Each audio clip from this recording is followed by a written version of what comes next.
Perfect. Alrighty, so welcome to the virtual office hours, everybody. Sorry for all of the technical difficulties. I figured I would go ahead and introduce myself real quick because I don't think I know everybody that's here. But my name is Sierra Lookabill. I am a current graduate student at the University of Pittsburgh.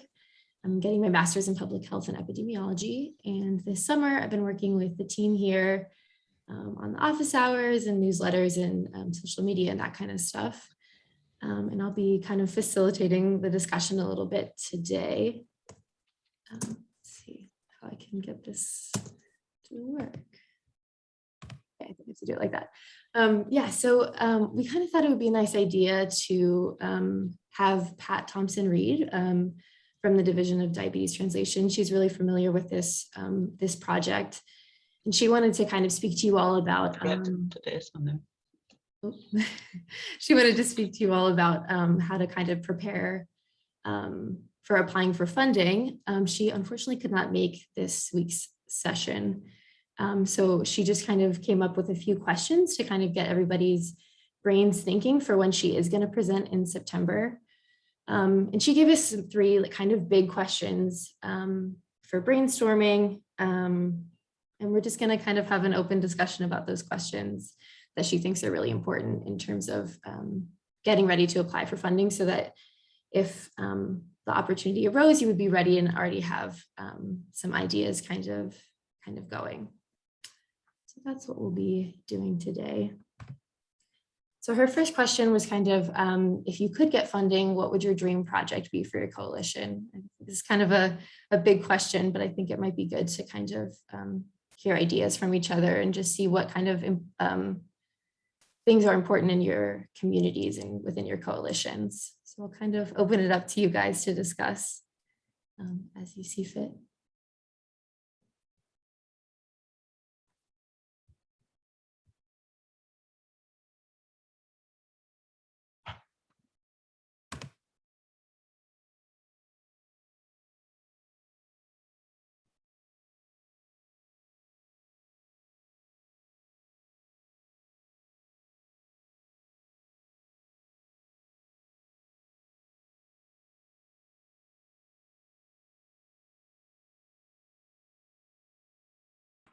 I think Pat was thinking that these ideas could be pretty broad, just to kind of like highlight things that are important to you or within your community, or things that you see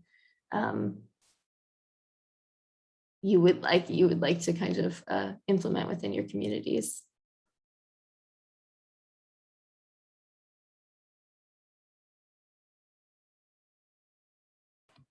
Or you can maybe talk about projects you're currently working on. Maybe that might be helpful to kind of get the ball rolling, and maybe what you could do to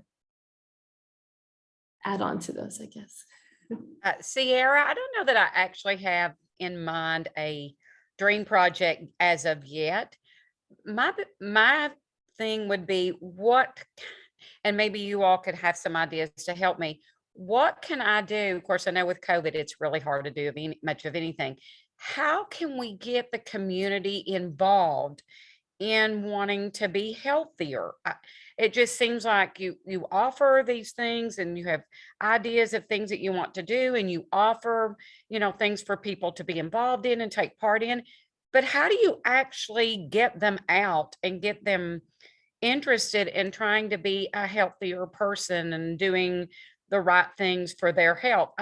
That's just like a mountain that I just keep climbing up, and I just can't seem to get to the top of that mountain of what to do to help to inspire people to do better for themselves.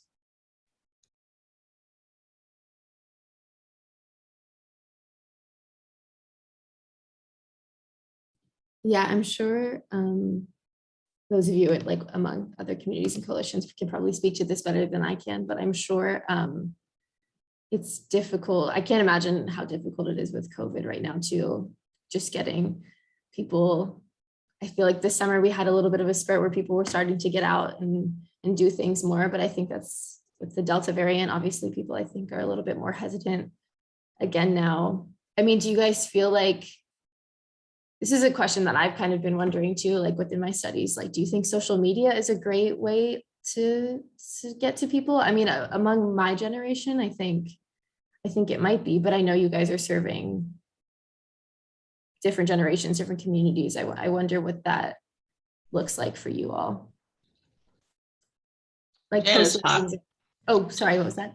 Janice Hopkins, I think in our community, Winston County, Mississippi, health access, availability to health services, if you don't have insurance, I'm a senior citizen, and I'll just give you an example. I had an incident or health issue, and because I'm a senior citizen, they wouldn't accept Medicare. Because they wouldn't accept Medicare, they wouldn't accept my TRICARE for life. So the oral surgeon wanted to charge me $16,000 in addition to some other money. So then you have other people that are in the same situation, in addition to education about their health care. And then you talk about technology. We deal with senior citizens, so they're not going to get on a Zoom meeting. So we did most of our education through in person. And with COVID, that just did not happen. So that's another issue that we're dealing with. I'd like to piggyback on what Janice said. I think for each community is different because our communities look different, although we struggle with the same issues. So traditionally in public health, you want to start with a community needs assessment to assess what people want in general. Do they want, or will they participate in physical activity programs? Do they want, or will they participate in nutrition programs? So what it really boils down to is an individual's choice, and behavior change, as we know, can be difficult, but using different types of messages to reach different populations is always a good idea. If you know you have senior citizens, you want to push out, paper flyers or post things in their grocery store or in faith-based organizations where you can reach that particular population. If you're trying to reach, millennials or Generation Xers, you want to push out social media or maybe some college campuses. So you have to use a variety of different modes to market your program, which also can be labor intensive, especially if you're the only one running your program and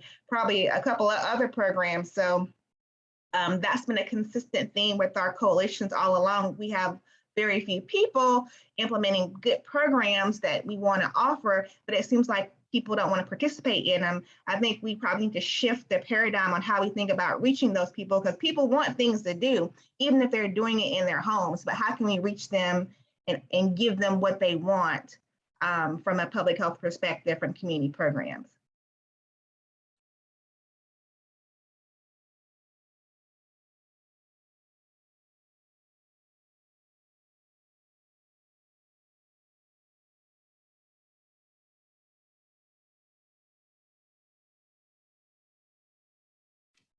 Yes, I'll just kind of go off of that really quickly as well. So I have a friend that works here in Pittsburgh, and she's working on a study that's doing physical activity interventions among senior citizens here in Pittsburgh, which is also a different community as well. But all of their pre-COVID kind of interventions were all in person, and they've had to really quickly develop a whole bunch of flyers. And I think that's what they kind of decided is their kind of mode of disseminating the information. So they created complete new workout plans that were easy to do at home and things that they could kind of give out easily. I think they emailed them and they put them in doctor's offices. That was kind of their main mode, but I think that's been their kind of COVID way of trying to continue their project as well. So I think also you have to think about, if people aren't going out, they're not really going to places where they can see a lot of messaging. So I know in rural communities, word of mouth works really well. That's not really a good way to track programs, but I mean, you have to use what works. If it works, keep using it.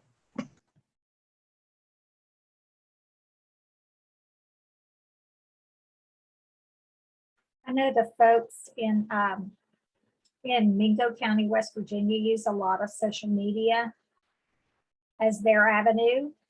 And that's kind of been their thing for a long time. I mean, even before COVID. But, one of the things that they, a lot of folks are doing are using the hiking trails and walking trails and those types of things. They're putting stationary fitness programs and signage in with their farmers markets and doing, things like that.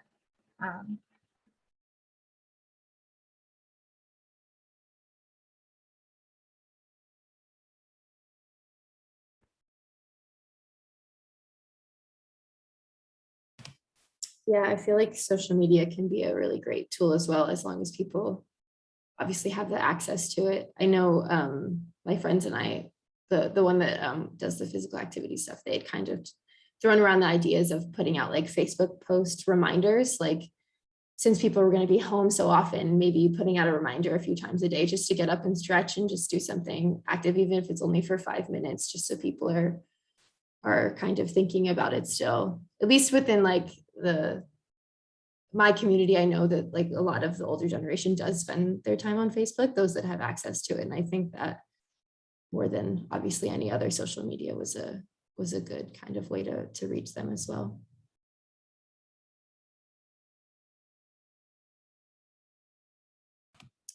But if anybody has any other ideas for projects or things that they think might be good for their communities, you can feel free to put those out. If not, I can move on to the next question as well.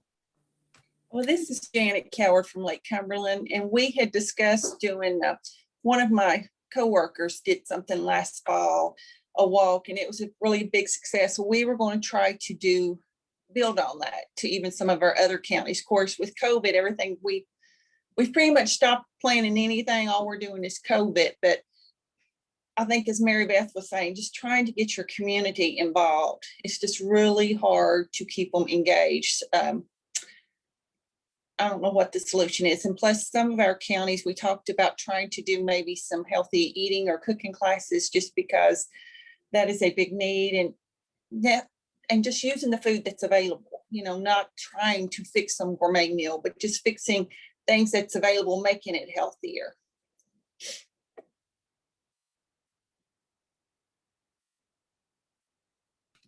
Yeah, I think that's a great idea. I wonder, and this is kind of my own curiosity too, if you guys feel like kind of like physical interventions are more useful, or if you think healthy eating is something that people are more able to kind of grab onto easier.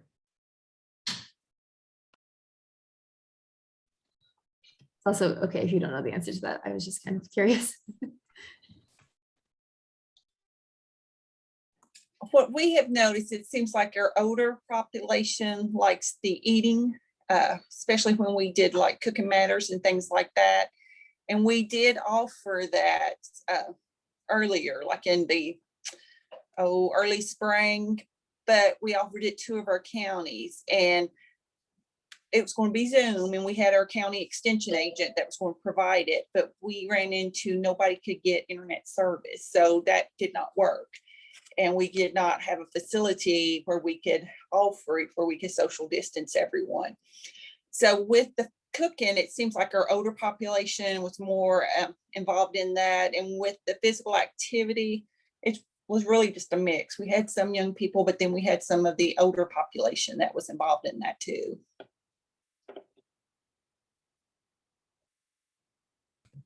Great, thank you for the insight. I was curious to know. Yeah, if nobody else has anything to share for this question, I can go ahead and move on. See if I can figure out how to switch this again.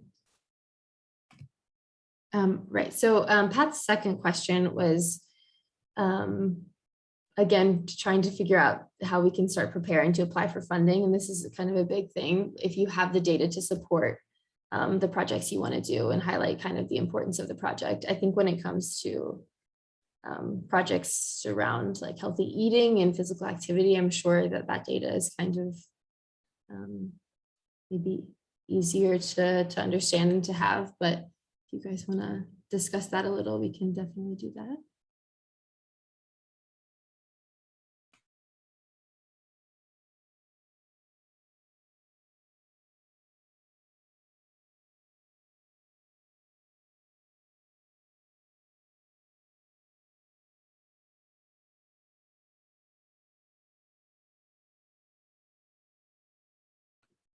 maybe we could also just speak on the data collection that you guys do currently.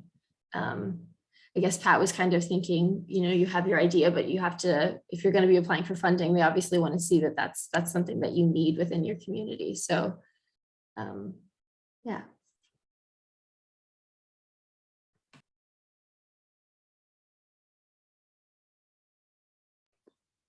We are currently we cover 10 counties in rural Kentucky. So we are doing a needs assessment in every one of our counties, but it's very hard to get the data. It was hard to get it before COVID, but before COVID, we would have different places set up where you could do a paper copy. Of course, everything has to be electronic this year pretty much. And we are just having a very, very, very hard time getting data back, getting people to participate in the survey.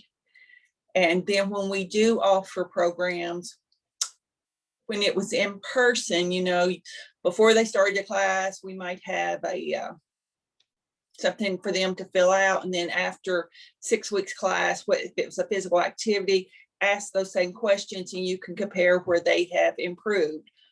When we've done things virtually, again, it is like pulling teeth to try to get the paperwork back. So we have real issues getting our data to support. And I mean, you can just look at our communities. We need the physical activity. We need the good nutrition. You can just look at our population, but getting, I guess, data that's on paper, it's been a big struggle for us, especially with COVID.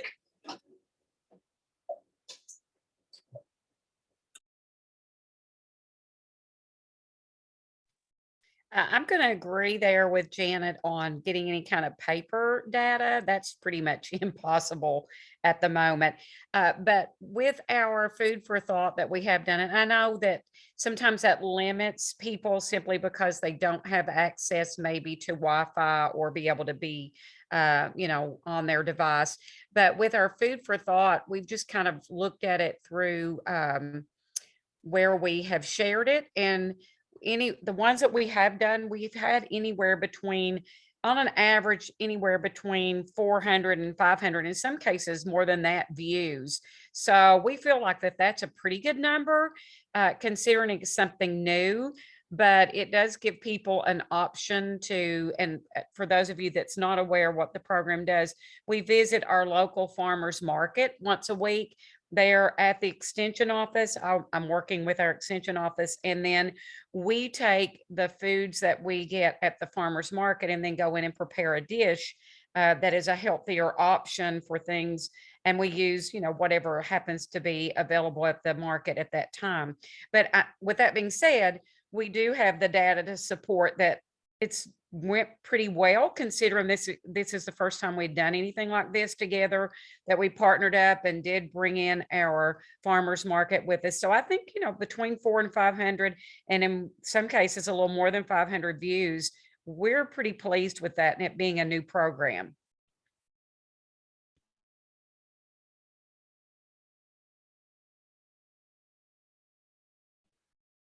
Mary Beth, I have a question, and you may or may not have the answer.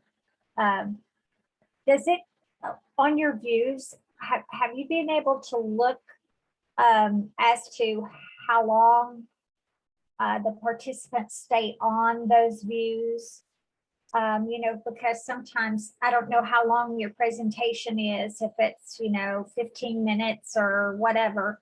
But is there a way that you've been able to look into that to see if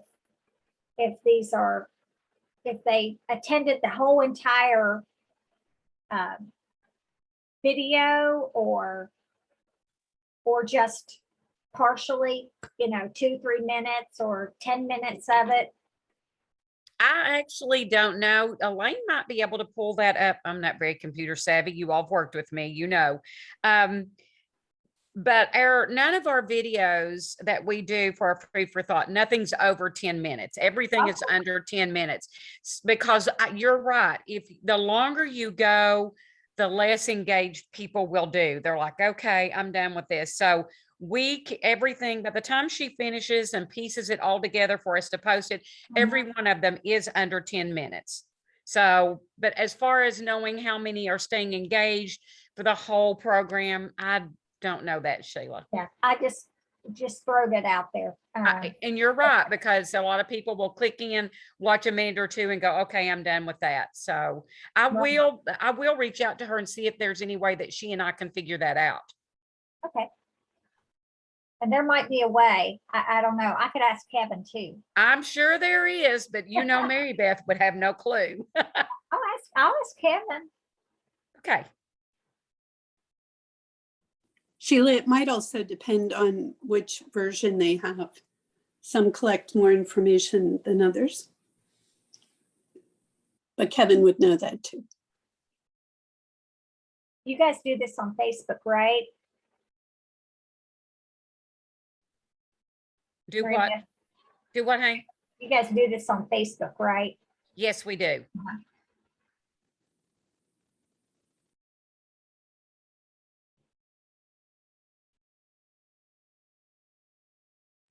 Is anybody using public service announcements that for the television or radio? And if so, do they have any success with that?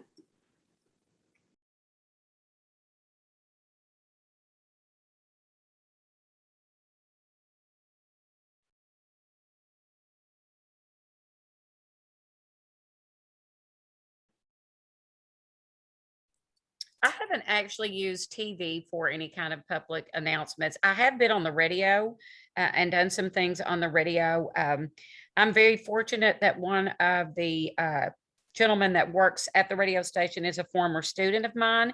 So when I get ready to do an event of some kind, he lets me come over and we do a live, and we did a live Facebook, I think it was last week, and talked about the program. And then the week before that, our county judge executive invited me in and allowed me to talk about our Fall into Fitness walk that we did, our first one this past Saturday. So I don't know how many people it's reaching. I don't know if people are listening or paying attention, but it's not from a lack of effort on it. We're just like you guys, we're all trying. Winston County, Mississippi. We announced the farmers market in our Winston County Journal. That's daily, and we just concluded it 2 weeks ago. And also there's a switch and swap on weekly. So they announced it on the radio. So that's the extent of ours. And occasionally we do Facebook Live and announce what we have weekly at the farmers market.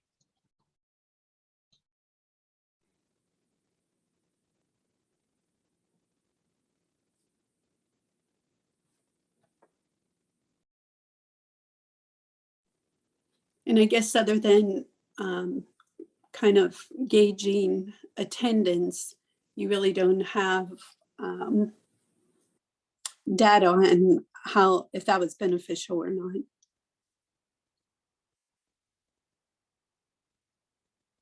It's a great way to get your program out there, but you don't know about the impact.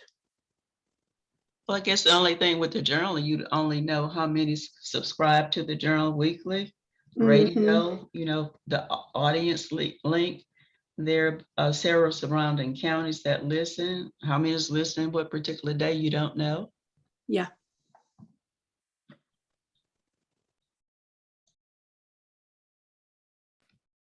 Yeah, that's a good point. I wonder if, I know you guys were saying it's kind of difficult to get any kind of survey data, like either before or after your events, but I wonder if maybe that could be interesting to see how people are finding out about the events, whether it's through social media or radio or other types of messaging, to see what's working for them best. Though again, I'm sure that's difficult to kind of probably nail down right now.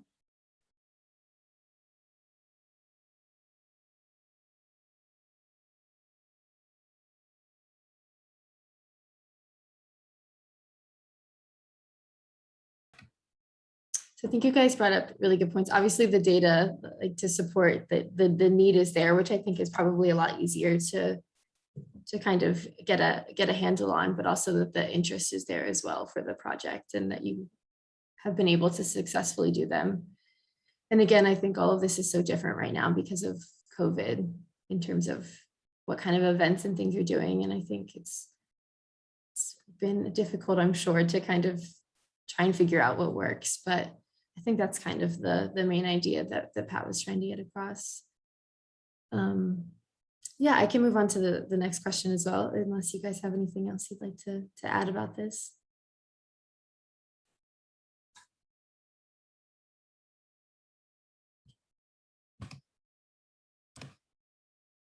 So her final question was about what kind of partnerships you have within your communities that might be able to help in terms of joining up, either to apply for funding together or kind of as an aid, saying that you have these partnerships and working relationships within your community that can help with your projects or your ideas. So again, if you guys want to just kind of discuss your thoughts on that.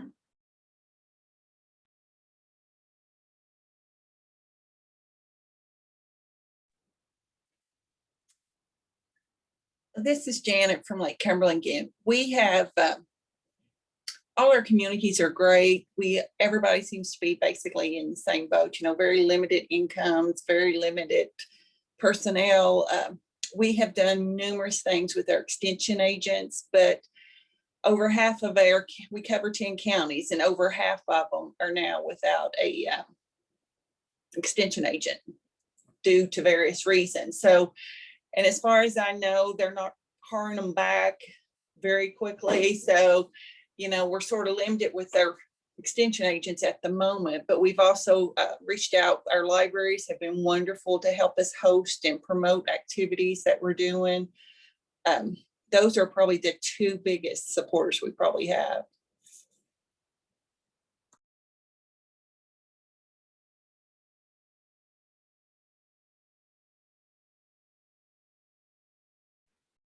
Janet, I know that you guys have worked a lot with your faith-based communities, especially with the HRSA grant that you guys received a couple years ago or so. In Lake Cumberland Health District. Right. We got our HRSA grant, and they did, of course, last year, there was mandates and churches were, closed down, everything. So we did not do a whole lot. We tried to offer things virtually, and both of those, it was 2 separate churches in 2 separate counties. And again, very, very poor internet access. Everything we tried to do online just really wasn't a great success. The biggest success we had was the gentle yoga. We did offer that several times virtually, and it was a success. It was basically the same people each time, but it was a success with that, or we felt like it was. And we did, of course, the churches have, their guidelines they're following, trying to keep their congregation safe. So both of those facilities, we're not doing anything in person. Back when the COVID, had we thought it had sort of disappeared or went down. We were allowed to go into the churches and do biometric screenings where we would do their blood pressure and did finger sticks. We did their cholesterol and also their A1Cs. And the congregation was very appreciative of that. But our numbers are just through the roof. So pretty much, we're not doing much there at the church. We do newsletters every month. We do mail a newsletter out. Email, if they do not have an email, we snail mail them a newsletter, and it always has some healthy, the HRSA grant we got was cardiovascular health. So we have something in there about heart health, and we always include a healthy recipe. And that still goes out, and we do send the churches a short PowerPoint that they can play before their church services on cardiovascular health. Both of the churches, I think it's probably nationwide, their congregation has really dropped off, both churches, but I think it's still reaching people. And with the newsletters we do, some of the church members will, email us back and have questions or want more information, which is great. At least we're getting that information out, sharing it, but it's not been successful, not due to us, just COVID, and the situation we're in right now. Sure. Thank you.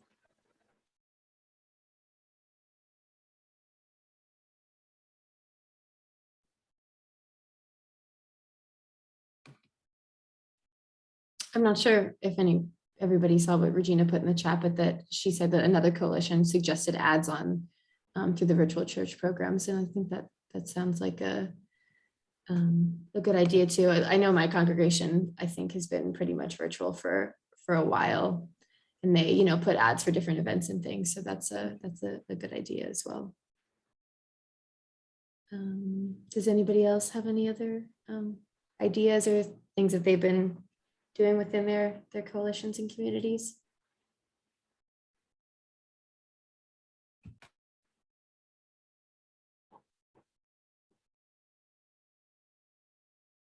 I know that Catherine with Nottaway County, she sends out an electronic newsletter, and I learned a lot from getting that newsletter. It's just a PDF about different programs, and they acknowledge coalition members. They always have like a healthy recipe. So that's a good way to reach out to people as well.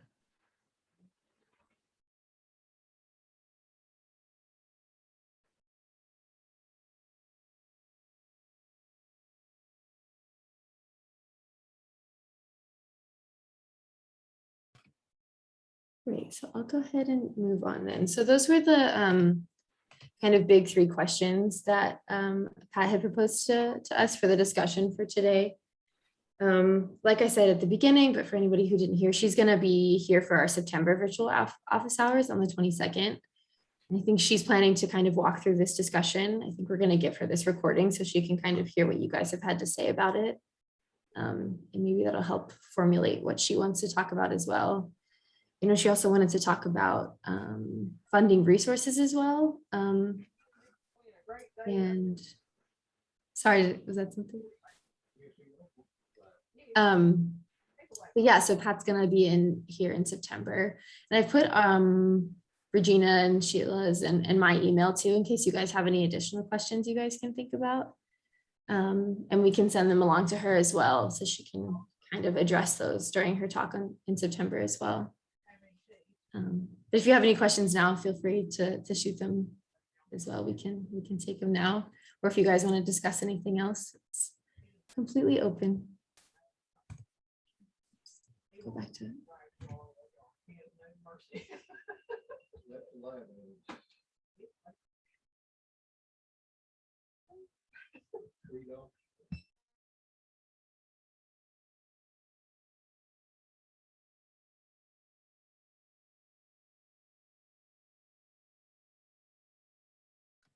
And thank you guys again for sharing your thoughts today. It's very appreciated. And yeah, I've enjoyed hearing what you guys had to talk about.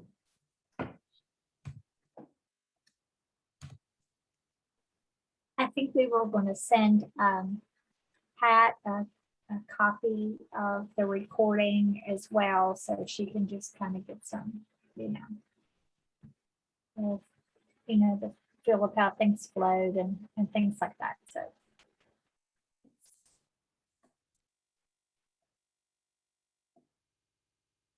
I think based on our conversation today and conversation from some of the other coalitions that we've been working with, maybe in the fall, we should focus some of the virtual office hours on marketing to specific target populations, like the best way and best strategies to market to older populations, or the best practices for marketing to millennials. And what are your thoughts about that? If we focus more on marketing programs to specific populations that you may be working with. I like that idea. This is Stephanie. I love that idea. Yeah, that's a good one. Let's do it then. We're gonna do that. We're gonna put that on our to-do list for several months as we enter into the fall. Yeah, that sounds great. Great Thank idea. you, Sierra. Thank you. And not just different generations, but also different ethnic groups. We know that health disparities have been brought to the forefront with COVID.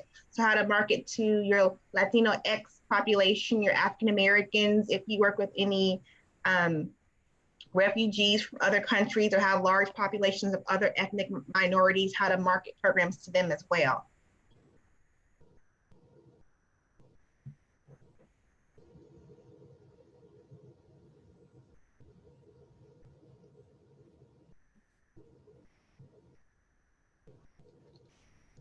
Sounds like a good plan. Sounds like a good Ideas. lineup. Yeah. Good ideas.